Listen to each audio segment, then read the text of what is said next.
¿Qué pasó a la orilla del río Chubut?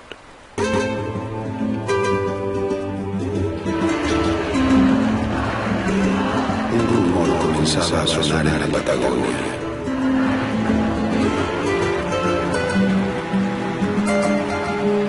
Una pregunta. ¿Dónde está Santiago abandonado? La desaparición de un activista durante el desalojo de una protesta mapuche. Io volevo chiedere prima al signor Benetton se conosce lui. No. Prefiero como ministra de la Nación asumir la responsabilidad del caso, dejar que sea la justicia la que investigue y no tirar un gendarme por la ventana.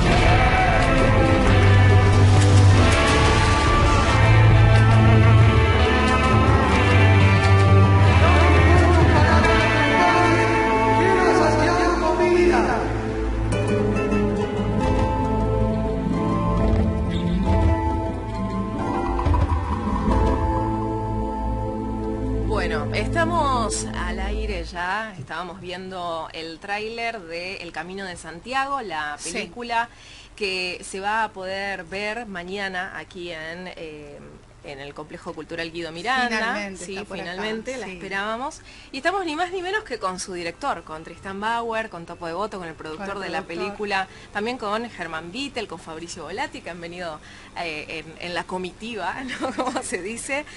Gracias por venir, es un placer tenerlos, la verdad, y poder hablar con ustedes sobre El Camino de Santiago. Pensaba, ¿no? ¿Cómo se hace... a quienes tienen ustedes la mirada cinematográfica, qué es lo que se termina convirtiendo en una película, digamos? ¿A dónde está la historia en el caso del Camino de Santiago?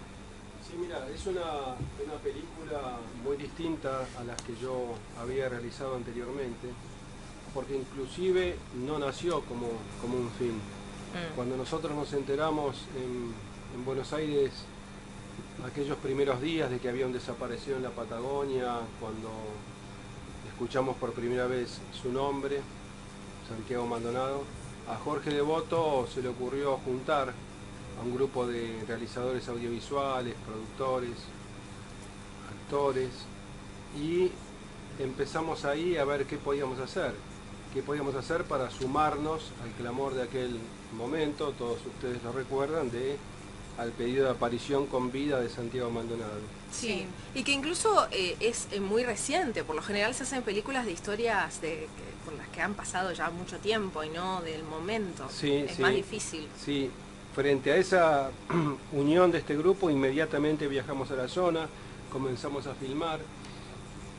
Como te decía, sin proponernos hacer una película, lo primero que surgió fue una serie de micros que se pasaban por televisión, por C5N, por la web de Página 12, muy rápidamente se viralizaron, pero cuando vimos que los acontecimientos se seguían desarrollando, y sobre todo aquel día 17 de octubre, cuando aparece el cuerpo de Santiago, viendo todo lo que teníamos nosotros filmado e investigado ya hasta ese momento, y viendo también este intento del gobierno de Mauricio Macri de cerrar el caso, su vocera Patricia Bullrich diciendo Santiago Maldonado se ahogó, yo tenía la verdad y aquí no pasa nada, algo lejos de la verdad y una responsabilidad como ministra de un Estado nacional.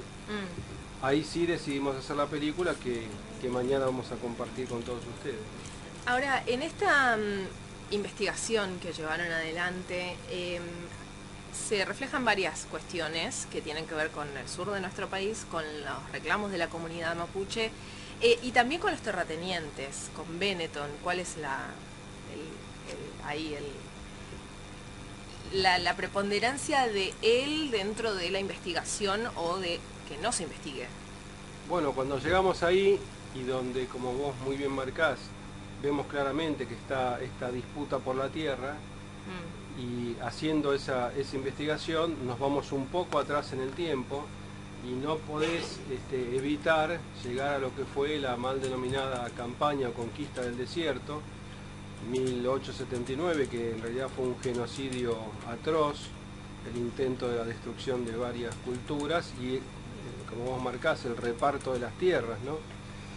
Y ver cómo esto a lo largo del tiempo se continúa dando, y encontrás hoy a familias como Lewis que se apoderan de un lago completo, que lo cercan, y en lo que es por lo menos anticonstitucional, que es cercenarle el derecho a la población de poder visitar un lago, o el caso de Benetton, con casi 1 millón de hectáreas, y el propietario de las tierras en disputa, ¿no? Nosotros nos parecía que la voz de Benetton era muy importante. Intentamos con la empresa acá, no tuvimos suerte, salvo la obtención de un documento. Por eso en Italia un equipo va y finalmente consigue tener el testimonio de Luciano Benetton, ¿no? Cristian, yo quería preguntarte sobre tu papel como cineasta, ¿no? Como el director de semejante obra. ¿Cómo te ha transformado, si es que te ha transformado, digamos, este trabajo?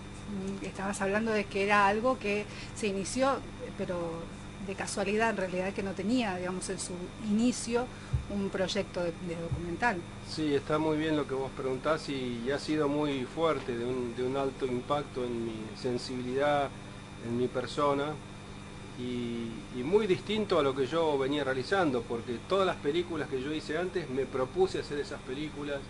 Los temas que abordaba, si bien tanto en ficción como en documental, eran referidos a la historia, a la cultura argentina, Malvinas, la ficción Iluminados por el Fuego, Cortázar, Borges, la biografía sobre Ernesto Guevara, lo acontecido sobre el cadáver de Evita.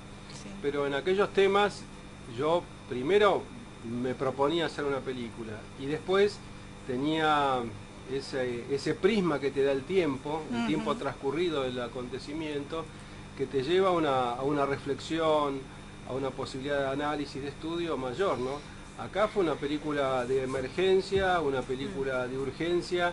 A medida que iban transcurriendo los hechos, nosotros íbamos filmando, editando, escribiendo el guión. Francamente no sabíamos qué iba a pasar al día siguiente, y tuvimos varias jornadas llenas y plagadas de tristeza, ¿no? Yo nunca me voy a olvidar cuando con Jorge llegamos allá al pueblo natal de Santiago, a 25 de mayo, fuimos a filmar, a retratar lo que fue el velorio. Allí conocimos al papá, a su mamá Estela, y mientras estábamos ahí viendo, captando con las cámaras tanto llanto, tanto dolor, tanta angustia, nos enteramos de una segunda muerte joven en la Patagonia. Ahí nos enteramos que Rafael Nahuel había sido ese mismo día asesinado por la espalda a orillas del lago Mascardi por otra fuerza de seguridad. De manera que muy intenso, ¿no es cierto? Sí. Muy intenso, y con una reflexión del día a día. La película, si bien toma como sujeto, como eje central a Santiago Maldonado, no lo toma como un eslabón aislado, sino como parte de una cadena de nuestra historia, de nuestra memoria, de nuestra cultura. Uno no puede aislarse del significado de los 30.000 desaparecidos. Uno no puede dejar de ver el tratamiento mediático que tuvo el caso durante todos estos días. Sí. Uno no puede dejar de ver el impacto social de ese tratamiento mediático, y también el impacto familiar. Cuando le entrevistábamos cuando conversábamos con la mamá, con Estela, uno ve por televisión y escucha Santiago Maldonado está en Chile, o se lo viene Entre Ríos.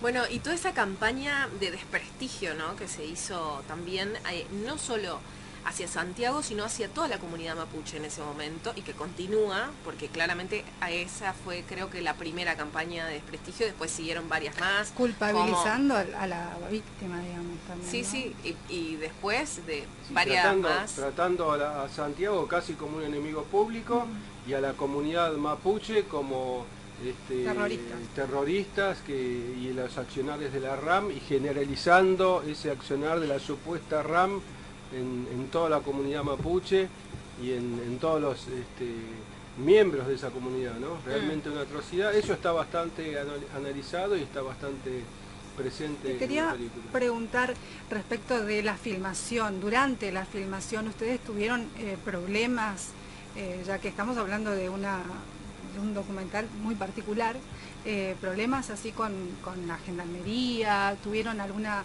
dificultad en los testimonios con la gente cuando se encontraban allá? Bueno, lo que te diría que hubo situaciones de mucho miedo de parte de distintos miembros de la comunidad y distintos testigos de los acontecimientos de dar testimonio. Incluso tomamos uno que era muy fuerte, muy potente, desgarrador, y que finalmente recibimos un llamado de teléfono pidiéndonos que no querían aparecer en la película por miedo, ¿no? Ese miedo aparece también mucho en las imágenes. Los que vean la película verán a nuestras cámaras filmando esas primeras movilizaciones, que no eran numerosas, eran grupos muy pequeños, y cómo desde la gendarmería se los seguía con drones, se los seguía con cámaras 4K que los filmaban casi incisivamente, y entonces esto del miedo sí estuvo presente durante el rodaje. Le iba a preguntar a Topo también, ¿cómo se dio el tratamiento? Porque no es lo mismo filmar en un lugar donde uno vive habitualmente que ir al sur a filmar y a encontrar los testimonios. ¿Cómo fue ese trabajo y quiénes colaboraron también en esto? Mira, como te decía Tristán, los más viejos éramos nosotros. Y la verdad que encontramos un grupo de jóvenes realizadores que no superan los 30 años.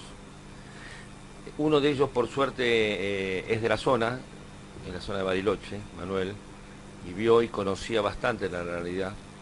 Hay algunas imágenes que ustedes van a ver que él, por iniciativa propia, filmó en enero, sin saber que iba a existir el caso este, Sí. antes de lo acontecido con... Sí. antes de lo que finalmente aconteció con Santiago, y realmente fue empezar a conocernos entre nosotros. Bueno, yo con Tristán tengo una relación de hace 40 años, y encontrarnos con jóvenes con muchísima voluntad de hacer las cosas. Y ahora que te referís al paso de los años, también creo que eso cambió mucho la forma de filmar, con toda la documentación que se puede conseguir tanto en redes hay sociales, un nene en los mimado de la celulares. filmación que es, bueno, el drone ha sido una herramienta increíble. Bueno, Tristán les va a contar más porque ha sido fantástico, porque hemos volado con ese bicho durante horas y horas la Patagonia. Nos hemos metido en los lugares que ustedes ya verán en la película que ni se imaginan. Pero bueno, en cuanto a tu primera pregunta, fuimos caminando y nos fuimos conociendo. Lo primero que había era una gran confianza entre nosotros de querer hacer algo, de querer hacer del compromiso de llevar adelante, primero, como te decía él, micros. Después nos preguntábamos muchas veces con Tristán, y él me decía a mí cómo termina esto, sin saber ni siquiera si iba a aparecer el cuerpo. Sí. Si estábamos haciendo algo sin saber un destino final. Claro. Porque cuando vos haces una película sobre el Che, ya sabés, Claro. sobre esto qué. ¿Y cómo la vas a terminar, digamos? Bueno, exactamente. Sí. Entonces, cuando aparece el cuerpo, todos decíamos, conjeturábamos, bueno, ¿dónde está, dónde no está? Que esto aparece. Bueno, ¿qué pasa después de la autopsia? ¿Tiene golpes, tiene un tiro, tiene algo? Bueno, todo eso fue, la verdad, de una manera extraordinaria, resuelto por el guionista, por los guionistas, por Tristán fundamentalmente, pero darle un cierre a esa película porque era muy difícil hasta que no aparecieran los resultados y qué iba a pasar.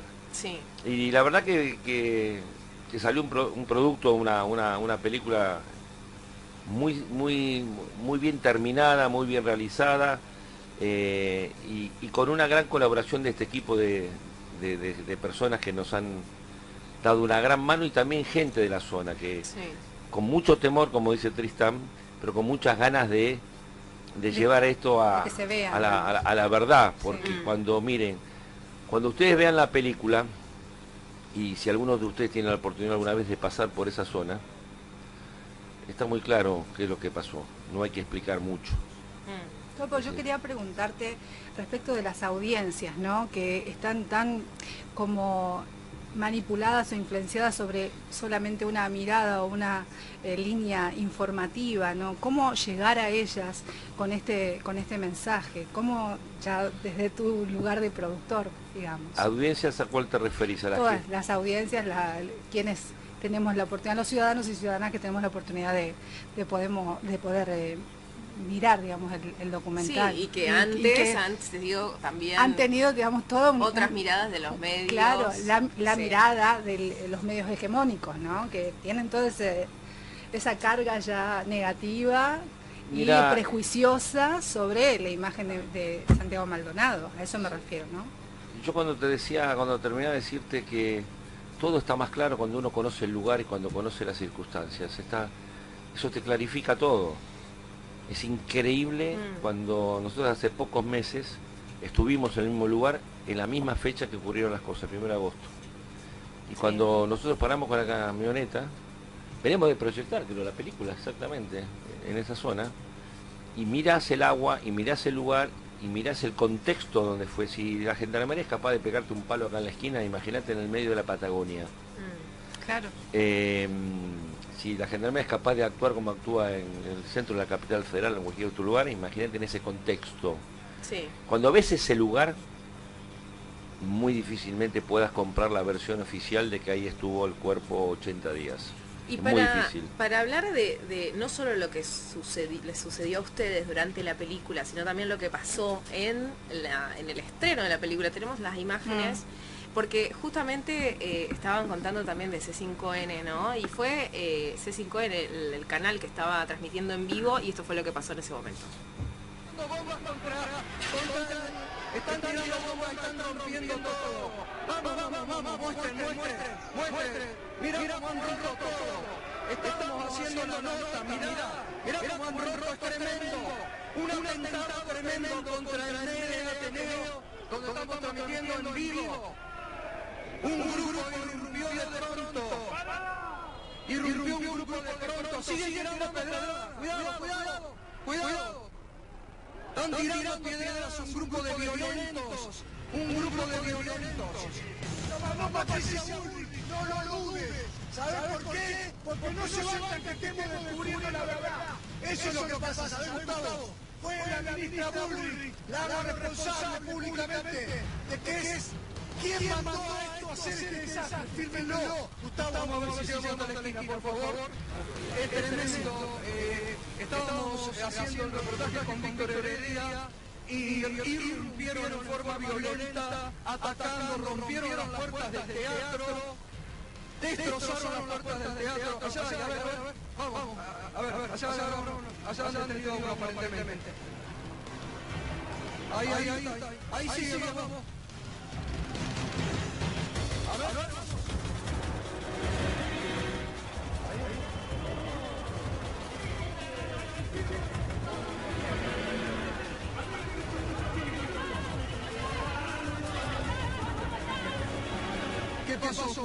¿Qué pasó, Juan? No, vinieron los pibes y tiraron piedras. No lo vi. Pero rompieron todo, además rompieron todo. Pero no me gusta que entre muchos le peguen a uno. Es una reacción natural. No, nadie vio, de repente se la de repente se rompió. Ahí estábamos viendo las imágenes, Sí. entonces que... de lo que pasó en el estreno de la película, ¿no? Exactamente, ¿Por qué sí. una película genera esto? ¿Qué es lo que denuncia esta película? Bueno, lo que hace la película es mostrar una realidad que quiere ser oculta, ¿no? La primera que criticó la película sin verla fue la ministra Patricia Bullrich, que salió a hacer declaraciones denostándola el día que yo la estaba sacando del laboratorio, lo escucho por la radio, o sea, no la había visto nadie y ella ya estaba criticándola. Y después esto que vemos a mí me retrotrae a los peores tiempos, aquellos tiempos de la dictadura cuando se atacaban los actos culturales, Claro. cuando de repente los actores eran amenazados, enviados al exilio, cuando expresiones extraordinarias como teatro abierto terminaban con quema de salas de teatro. Sí. o peor, a los tiempos de los nazis cuando rompían los vidrios, ¿no? Que es lo que se hizo acá. La verdad que me parece... Sí, yo me ponía a pensar en los tiempos de democracia, si es que han llegado, digamos, a este punto de atacar... No, yo no recuerdo. Yo no recuerdo, ahí lo veíamos al dueño de la sala, Pepe Albistur, y no recordábamos, salvo aquellos tiempos de la dictadura donde se atacaban las salas. Esto la verdad que es para reflexionar. Si vos ves la película, en la película también aparece una línea que es cómo va creciendo la represión, cómo crece la represión en la Patagonia, cómo crece la represión en Buenos Aires, y concluida la película vemos cómo la violencia se sigue instalando cada vez de manera mayor, ¿no? Y el último que hablaba era Juan Grabois, que fue detenido hace algunos días que hace también. muy pocos días fue detenido. Y si bueno, hablamos de continuidad, digamos, ¿no? Sí, la verdad que es preocupante. ¿Y qué pasó en Misiones? Bueno, vinimos ahora de Misiones, teníamos la sala llena, yo termino de presentar la película, y en el momento que estamos terminando la presentación vemos que hay un movimiento raro. Jorge me hace alguna señal, bajamos, damos señal a la proyección y no empezaba el audio. Yo dije, uy, ¿habrá algún problema técnico?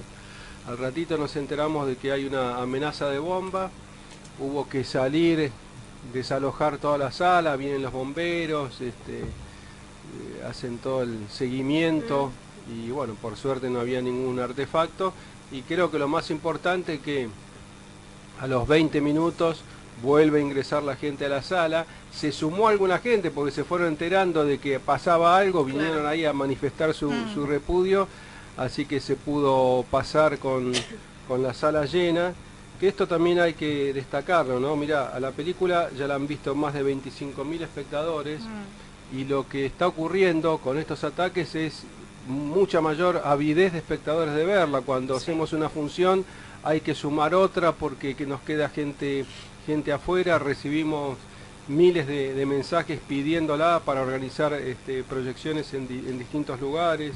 Había 2 salas que no estaban previstas, una es la del Museo Malva y otra el Teatro del Picadero, aquel teatro que fue incendiado en la dictadura, que solidariamente se abrió para pasar la película, y bueno, se agotan todas las entradas donde se está exhibiendo, así que esa respuesta y esa necesidad de verla, de discutir, porque finalmente es una película para la reflexión, para que quede encendida esa llama de pedir justicia, nos parece que es muy importante. Y esto, ¿no? Esos intentos de acallarnos no nos van a callar, y cada vez van a ser mayores las proyecciones y mayores las expectativas que genera, y la audiencia que no para de crecer, ¿no? Yo quiero... No, sí. Era para que mencionemos también que esto empezará hoy con una charla en la Casa de la Memoria, ¿no? Ahí Germán nos invita. Sí, a ver si no nos puede... están todos invitados a las 19:30, hay una charla con los realizadores de la película y todos los militantes y la gente en general que quiera escuchar. Lo hacemos justamente en la Casa de la Memoria porque los chaqueños sabemos que es un lugar emblemático. Y aprovechar que está abierta ahora, que está remodelada totalmente. Y que, como bien planteaba Tristán, y es un poco el eje de la película, esto no es un tema de ahora, sino que nace de fondo la historia, digamos, la lucha entre quieren un pueblo y una nación libre y quienes están en defensa de otros intereses. Quisiera poner en cuestión un concepto que creo que Tristán lo entiende muy bien, que es el concepto de lo público, porque bueno, él fue el ideólogo de Canal Encuentro, también fue director de Radio y Televisión Argentina durante un tiempo, y donde se puso en cuestión esto, lo público con lo estatal, ¿no? Y la diferencia que hay, y creo que en su gestión se notó muy bien eso, ¿no? Nuevamente ahora se pone en discusión lo público como algo malo, la política como algo malo, como y todos estos discursos que que empezaron a aflorar del 2015 en adelante, que han ido a socavar eso, lo público, el Estado. Sí, indudablemente, que es general y en particular con los medios, ¿no? Si no hace falta ser ningún analista avesado, simplemente mirar lo que pasa con la Agencia Nacional de Noticias, TELAM, el significado de esos 357 despidos, una vez más toda nuestra solidaridad, la mía personal y la de todo el equipo que hizo la película con esos trabajadores, con esas familias, tomar eso como ejemplo, la pérdida de audiencia tremenda de Radio Nacional, de 10 oyentes, perder 9, lo mismo en la televisión pública, el cerrar la producción, la aberración sin ningún tipo de lógica ni sentido, salvo la estupidez humana y el egoísmo de haber sacado Canal Encuentro y Paca Paca del Ministerio de Educación, que nacieron y deben ser canales educativos, y tantas cosas más, ¿no? Y por el otro lado, paralelamente, el fortalecimiento de estos medios privados hegemónicos como nunca se vio en la historia de la República Argentina, el significado que tiene la fusión de Cablevisión y Telecom, adueñándose por un lado de todos los sistemas de comunicación, fibras ópticas, satélites, cables, y al mismo tiempo de todo el sistema de generación de contenidos, la verdad que es una verdadera atrocidad. Y vamos a tener que volver y reconstruir lo público. Ninguna democracia puede prosperar, puede crecer sin un sistema público de comunicación sólido. Y acá lo que se está haciendo es limando una vez más todo el andamiaje que se había construido con un enorme esfuerzo durante muchos años, ¿no? Uno de los primeros decretos fue el de la disolución de la AFCA. Exactamente, sí, de los primeros. En diciembre de 2015. De los primeros, primeros días. Meterse con el servicio de comunicación audiovisual también, ¿no? Sí, ni hablar. Bueno, vamos a recordar, mañana es la proyección de la película. Hay una sola función hasta el momento, es una sola a las 20:30. Por ¿no? ahora hay una sola función a las 20:30. Invitarlos a todos a la charla de hoy, fue muy conmovedora. Ahí estaba planificada una y hubo que hacer dos en la ex ESMA.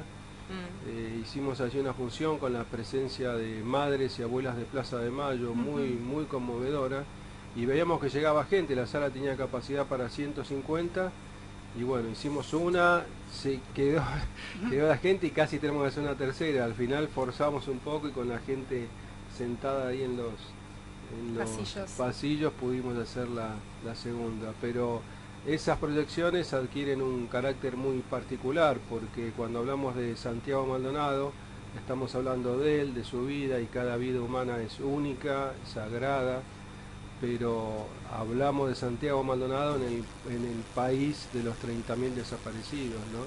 Y en el país donde se produjo un genocidio de esos pueblos originarios, donde cuando uno se pone a estudiar y analizar las cifras de los muertos en aquella atrocidad, es algo también realmente alarmante. ¿Tienen miedo de nuevas? Mira, yo creo que hay que ser valiente. Por ahí a veces cuando ves algunas situaciones, ya con Jorge estamos viejos nosotros, pero sí. Pero han vivido varias. Sí, es de cuidar a la gente. Pero cosa es que Rodolfo Walsh era muy claro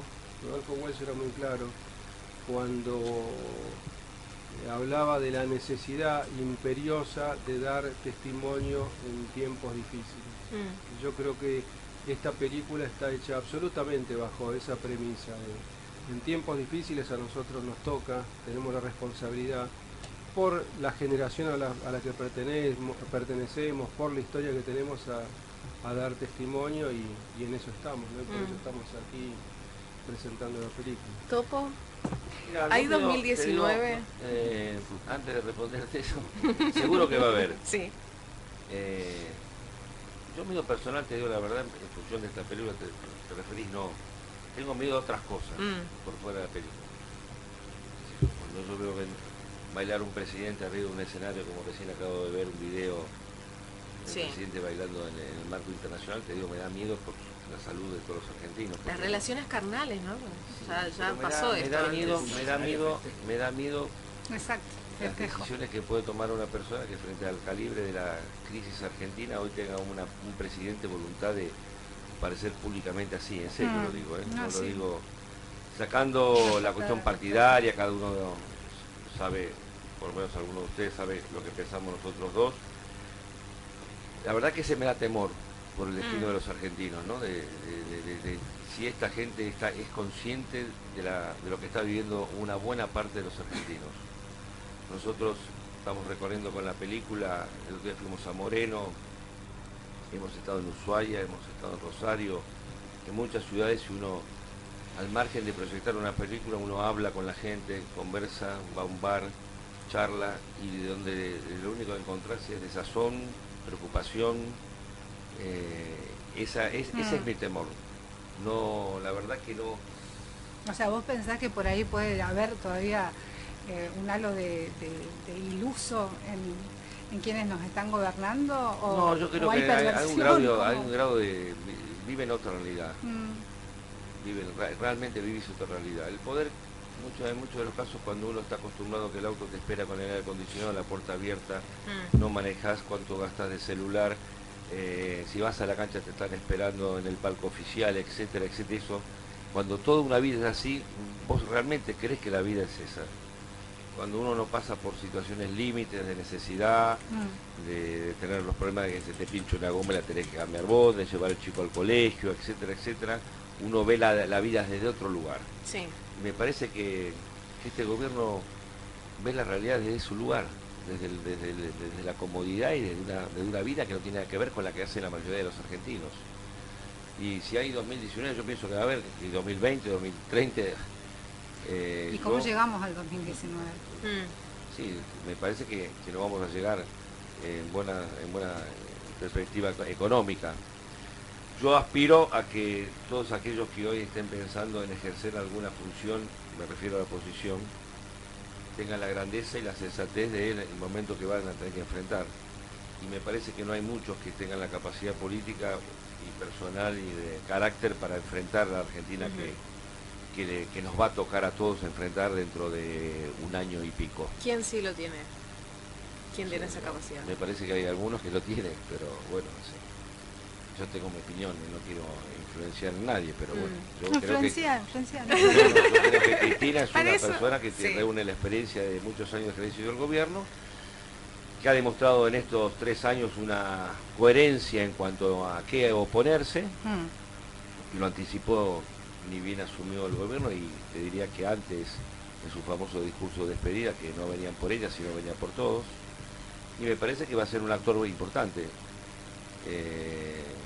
en los futuros años en la Argentina. Se fue del gobierno hace 3 años, de lo único que se habla, y la única preocupación es si vuelve Cristina o no vuelve. El tema es si la dejan también, digamos, en ese... Sí, eso ya no depende. ¿Y si ella quiere? Sí, por supuesto, es una decisión de ella, pero me parece que hoy es una de las políticas que tiene más consenso a nivel nacional, eso no tengo menor duda. Lo que tendrá que tener ella, el equipo que la acompaña y el espacio político, la amplitud en sumar más volumen, como se le dice en el deporte, volumen de juego. ¿Y si no es ella, quién? No sé. Yo soy honesto. No sé, vos, Tristán, tenés alguna idea. ¿Estás mirando así la pelota? No, ojalá que sea Cristina. ¿Y por acá? Ojalá que sea Cristina y que acompañe a alguien más, pero va a acompañarlo, y si es Cristina, que amplíe el espacio, que para el momento que va a vivir la Argentina, no me cabe en duda que tiene que haber sectores del empresariado nacional, sectores ligados a los movimientos sociales, sectores ligados ¿Del radicalismo? Del radicalismo que no fue parte de esta política. Me imagino que se van a necesitar muchísimas voluntades políticas, los pequeños agricultores, etcétera, etcétera, que para sumar, para poder transformar esto, porque esto va a ser muy difícil realmente. ¿Germán? Sí, yo coincido con lo que dicen los compañeros, ¿no? Naturalmente, como decía Topo, nuestro candidato natural, digamos, es Cristina, por lo que se vivió el proyecto político que nosotros reivindicamos en estos últimos 12 años, y fundamentalmente yo reivindico la sabiduría política que tiene en este momento Cristina, que está tratando de unir a los sectores, de conformar una fuerza opositora lo suficientemente poderosa para que pueda revertir esta situación. Está claro que hay determinados sectores del peronismo que están jugando otra cosa, no porque no se los quiera de alguna forma convocar y contener en este espacio, sino porque definitivamente están apostando a la fractura, pero Yo creo de que precisamente por los dotes de conductor que tiene Cristina y los que están tratando de consolidar este espacio, nosotros vamos a haber cristalizado en el 2019 una alternativa electoral fuerte. No sé si se hará en un marco de unidad y un acuerdo, una fórmula presidencial, o se tiene que dar en el marco, digamos, una gran paso nacional, porque el último Congreso Nacional del PJ había planteado, inclusive en acuerdo con otros sectores, de que eso se puede dar, pero se me hace que está madurando eso. Bueno, y a vamos medida a ver que se lo va veo a Fabricio también ahí, también a ver qué piensa Fabri. Así que sí. Bueno, espero que no la necesitemos a Cristina en el buen sentido de la palabra, que la organización y el proyecto pueda expresarse desde otro lugar también, porque bueno, ya le pedimos mucho a Cristina y nos dio mucho, y ahora nos está generando otra oportunidad que nos está permitiendo organizarnos. La verdad que venimos en eso con deuda a la militancia. Una vez nos dijo unido y organizado y nos peleamos a la vuelta en el colectivo, siempre lo recuerdo. Y bueno, ahora nos está diciendo ciudadanos y ciudadanas, en defensa propia, organícense, y bueno, sabemos que contamos con ella, que dio todo por el pueblo y lo va a seguir dando. Y bueno, ojalá que podamos demostrarle que también desde el pueblo podemos organizarnos, darnos cuenta, tomar conciencia, y por eso agradecerle este aporte militante que hacen ellos, porque hoy tenemos que pelear contra un monstruo mediático que bueno, nos inventa prácticamente una realidad, y bueno, y cómo la peleamos desde la palabra, desde el panfleto, desde una red social, y bueno, desde la invención y desde película que muestra una realidad, ¿no? Entonces, desde la invención y desde el ocultamiento también. Hoy en Clarín no salió el paro, por ejemplo. Por eso ni se enteraron. Una estrategia que con la militancia y la gente, el pueblo, estamos tratando de revertir. Por suerte, que no es una para ponerse contento, pero la heladera por ahí hoy empieza a hablar más que el televisor y a mostrar la crisis, más que por más que baile en New York o en Wall Street, Macri con el Fondo Monetario, bueno, estamos cada día más pobres y más endeudados, porque seguimos trayendo plata que no la vemos, vemos que entra al país y sale del país, y nosotros ni siquiera una obra pública para la gente, una mejora de la calidad de vida. Por eso, bueno, nos queda que esa realidad que nos afecta llegue a la gente y nos demos cuenta todos, pues si no parece que está todo bien acá. Y bueno, ojalá que podamos superar la etapa, y bueno, y también pedirle a Cristina que nos siga cuidando, pero de que no trabaje todos los días, pobre, ¿no? Muchas gracias por venir. Le pedimos disculpas ahí también a los que vienen, pues ya nos pasamos un montón de minutos, así que gracias a Radio Ciudad también y a Pedro Cáceres, que nos permitió pasarnos unos minutos más, así que muchas gracias por venir. Gracias.